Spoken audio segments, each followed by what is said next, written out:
സങ്കീർത്തനം 8-ാം അധ്യായം 1 മുതൽ 9 വരെയുള്ള വചനങ്ങൾ. മനുഷ്യൻ സൃഷ്ടിയുടെ മകുടം. കർത്താവേ, ഞങ്ങളുടെ കർത്താവേ, ഭൂമിയിലെങ്ങും അവിടുത്തെ നാമം എത്ര മഹനീയം! അങ്ങയുടെ മഹത്വം ആകാശങ്ങൾക്കു മീതെ പ്രകീർത്തിക്കപ്പെടുന്നു. ശത്രുക്കളെയും രക്തദാഹികളെയും നിശബ്ദരാക്കാൻ അവിടുന്ന് ശിശുക്കളുടെയും മുലകുടിക്കുന്ന കുഞ്ഞുങ്ങളുടെയും അധരങ്ങൾ കൊണ്ട് സുശക്തമായ കോട്ട കെട്ടി.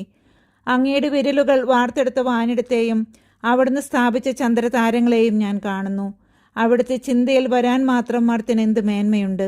അവിടുത്തെ പരിഗണന ലഭിക്കാൻ മനുഷ്യപുത്രന് എന്ത് അർഹതയാണുള്ളത്! എന്നിട്ടും അവിടുന്ന് അവനെ ദേവദൂതന്മാരെക്കാൾ അല്പം മാത്രം താഴ്ത്തി. മഹത്വവും ബഹുമാനവും കൊണ്ട് അവനെ മകുടമണിയിച്ചു. അങ്ങ് സ്വന്തം കരവേലകൾക്കുമേൽ അവന് ആധിപത്യം നൽകി. എല്ലാറ്റിനെയും അവൻ്റെ പാദത്തിന് കീഴിലാക്കി. ആടുകളെയും കാളകളെയും വന്യമൃഗങ്ങളെയും ആകാശത്തിലെ പറവകളെയും സമുദ്രത്തിലെ മത്സ്യങ്ങളെയും കടലിൽ സഞ്ചരിക്കുന്ന സകലതിനെയും തന്നെ.